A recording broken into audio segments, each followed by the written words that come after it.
नमस्ते बच्चों, कैसे हो। उम्मीद है आप सभी लोग अच्छे होंगे और आपकी तैयारी भी बेहतर तरीके से चल रही होगी। तो चलिए बच्चों, हम आपको बताते हैं कि गॉस के नियम से कूलॉम के नियम का निगमन हम कैसे करेंगे। सबसे पहले तो आपको पता होना चाहिए कि कूलॉम का नियम क्या होता है। तो बच्चों, आप पढ़ भी चुके होंगे, और यदि कूलॉम का नियम नहीं पढ़े हैं तो आगे की पढ़ाई करना बेकार है। मान लीजिए कि ये आवेश Q1 है, Q2 है और इनके बीच की दूरी बच्चों मान लीजिए R है, ठीक। तो इनके बीच जो बल लग रहा होता है, आकर्षण अथवा प्रतिकर्षण बल, वही तो कूलॉम का नियम होता है। तो कूलॉम के नियम से इनके बीच जो लगने वाला बल का मान होता है वह आपका होता है Q1 Q2 अपान R²। बच्चों मान लीजिए कि यहाँ कोई बिंदु है P है और इस पर आवेश बच्चों क्या है, Q0 है, और इस बिंदु पर वैद्युत क्षेत्र की तीव्रता क्या हो, E हो, और हम कहें कि इस बिंदु पर जो स्थित आवेश है उस पर लगने वाले बल का मान ज्ञात कीजिए।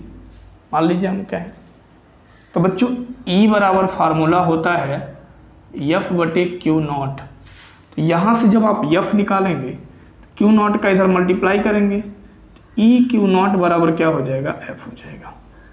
मतलब कोई बिंदु है उस पर आवेश Q0 है और उसी बिंदु पर वैद्युत क्षेत्र की तीव्रता E है, और इस बिंदु पर जो स्थित आवेश है उस पर लगने वाला बल निकालेंगे, इस सूत्र से निकालेंगे। इसका यूज आपका कूलॉम के नियम में होने वाला है। क्लियर। तो बच्चों हम मान लेंगे कि माना बिंदु O पर स्थित आवेश Q से, ये आप लिख लीजिएगा जो मैं बोल रहा हूँ, माना बिंदु O पर स्थित आवेश Q से R दूरी पर एक बिंदु P है, एक बिंदु क्या है, P है, और इस बिंदु पर मान लीजिए कि जो आवेश है वो Q0 है। तो ये आवेश और ये आवेश के मध्य जो लगने वाला बल होगा वही तो कूलॉम का नियम होगा। क्लियर। तो बच्चों इसके लिए हम क्या करेंगे, सबसे पहले प्लस Q के कारण बिंदु P पर उत्पन्न वैद्युत क्षेत्र निकालेंगे, और जब आपका वैद्युत क्षेत्र निकल जाएगा E, तो इसी बिंदु पर स्थित आवेश Q0 पर लगने वाला बल निकालेंगे। Q0 पर लगने वाला बल क्या निकलेगा, EQ निकलेगा। अब बच्चों आपको पता है कि मान लीजिए ये बिंदु आवेश Q है और यहाँ से R दूरी पर कोई बिंदु P है, तो यहाँ जो वैद्युत क्षेत्र की तीव्रता का मान होता है वो आपका होता है 1/4πε0 Q/R। ये सभी को पता है क्या होता है, Q/R²। क्लियर। अब यदि हम E के जगह इस वैल्यू को रख दें तो ये हो जाएगा 1/4πε0 Q/R², और यहाँ बच्चों दिया है Q0, तो बराबर क्या हो जाएगा, F। तो हमारा कूलॉम का नियम प्रूफ हो गया, क्योंकि K का जो मान होता है ना 1/4πε0 होता है। देखिए Q1 की जगह क्या हो गया, Q, और Q2 की जगह हो गया Q0, R² है। क्लियर। तो कुछ इसी प्रकार हम कूलॉम के नियम को प्रूफ करेंगे। आइए हम आपको एक एक स्टेप सिखाते हैं। तो बच्चों सबसे पहले बिंदु P पर हम निकालेंगे वैद्युत क्षेत्र की तीव्रता, और किसी भी बिंदु पर वैद्युत क्षेत्र की तीव्रता निकालने के लिए उस बिंदु से गुजरता हुआ हम एक क्या खींचते हैं, गॉसियन पृष्ठ खींचते हैं। क्या खींचते हैं, गॉसियन पृष्ठ। क्लियर। अब देखिए तो बिंदु P से गुजरता हुआ हम खींचेंगे गॉसियन पृष्ठ। ये गॉसियन पृष्ठ कैसा है, गोलीय गॉसियन पृष्ठ है। अब उसके बाद का हमारा स्टेप क्या होता है कि इस गॉसियन पृष्ठ से गुजरने वाला हम क्या निकालते हैं, वैद्युत फ्लक्स का मान निकालते हैं। तो इसके लिए हम क्या करेंगे, एक सूक्ष्म क्षेत्रफल अवयव लेंगे, और सूक्ष्म क्षेत्रफल अवयव का जो मान होगा वो आपका होगा dA। ठीक है। तो बच्चों इस आवेश के कारण जो इस बिंदु P पर तीव्रता उत्पन्न होगी वो होगा E, और इसका जो क्षेत्रफल सदिश होगा उसकी दिशा कुछ इस प्रकार होगी dA। आप देख पा रहे हैं कि E व dA के मध्य जो कोण बना है वो बच्चों बना है 0 अंश का, और Q0 पर बिंदु P स्थित है। इसकी चर्चा हम बाद में करेंगे। क्लियर। अब अभी इसको हम इरेज कर देते हैं Q0 को। पहले हम इस बिंदु पर तीव्रता निकाल लें, फिर हम मान लेंगे कि बिंदु P पर आवेश हमारा Q2 है, सॉरी Q0 है। लिखेंगे हम सूक्ष्म क्षेत्रफल अवयव, सूक्ष्म क्षेत्रफल अवयव dA से गुजरने वाला वैद्युत फ्लक्स।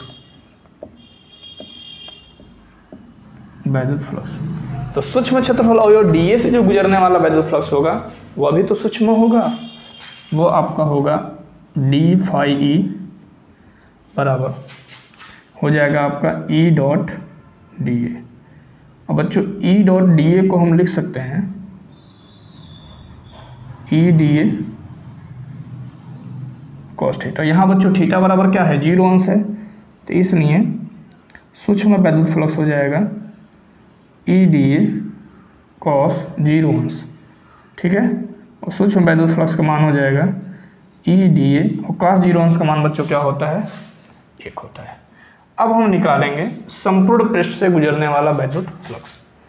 लिख देंगे हम संपूर्ण पृष्ठ से गुजरने वाला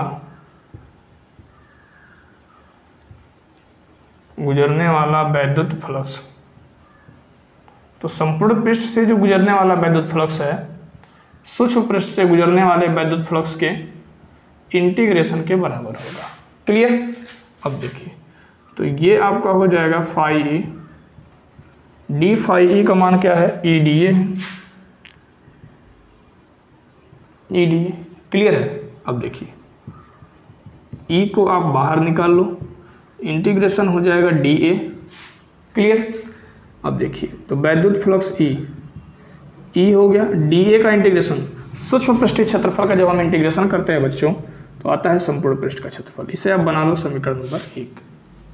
अब हम लिख देंगे गॉस प्रमेय से।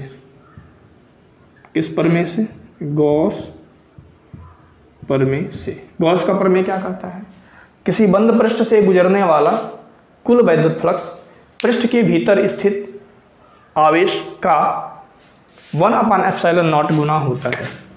मतलब ये जो वैद्युत फ्लक्स का मान है ये आपका होता है Q/ε0। ये आपका हो गया समीकरण नंबर 2। अब हम लिख देंगे समीकरण 1 व 2 से। क्या दिख रहा है, लेफ्ट हैंड साइड बच्चों आपका बराबर दिख रहा है, तो राइट हैंड साइड आपका बराबर हो जाएगा। ठीक है। तो ई ए बराबर हो जाएगा Q/ε0 और ई बराबर बच्चों हो जाएगा Q, ए को आप इधर ट्रांसफर कर लो, A/ε0। ठीक है। ए आपका क्या है, जहां ए बराबर है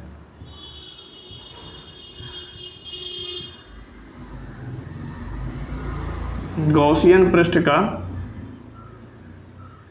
क्षेत्रफल। तो बच्चों गॉसियन पृष्ठ कैसा है, गोलाकार है, तो गोलीय गॉसियन पृष्ठ का जो क्षेत्रफल होता है वो आपका होता है 4πr²। स्मॉल r इसकी त्रिज्या है। क्लियर।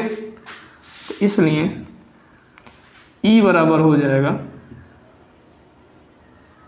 Q/A की जगह आप लिख दीजिए 4πr²ε0। क्लियर।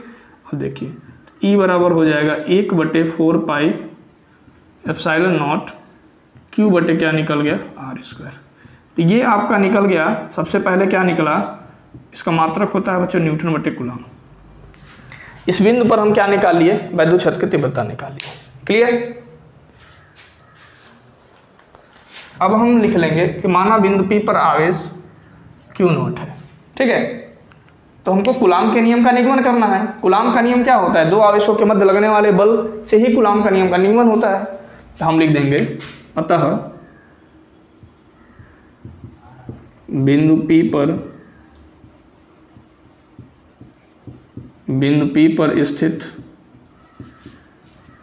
P पर स्थित आवेश Q0 पर लगने वाला बल, Q0 पर जो लगने वाला बल होगा उसका मान होगा EQ0। कैसे, तो बच्चों वैद्युत क्षेत्र की तीव्रता E बराबर होता है F/Q0। ठीक है। और Q0 को जब इधर आप लेके आते हो तो ये हो जाता है EQ0 बराबर F। ई क्यू नॉट बराबर क्या हो जाता है एफ। क्लियर। अब देखिए तो लगने वाला बल एफ का जो मान हो गया ई का मान क्या है 1/4 pi epsilon not into Q upon R square, और यहाँ हो गया बच्चों क्यू नॉट। ठीक है, तो आपका लगने वाला बल हो गया 1/4 pi epsilon not Q into Q not upon R square. तो बच्चों यही क्या है कूलाम का नियम है। नीचे आप लिख लेना कि यही कूलाम का नियम है। तो बच्चों उम्मीद है आपको ये डेरिवेशन ज़बरदस्त तरीके से समझ में आ गया होगा, और पिछले जितने भी अनुप्रयोग हम आपको पढ़ाए हैं वो सभी के सभी अनुप्रयोग आप अच्छे से सीख चुके होंगे।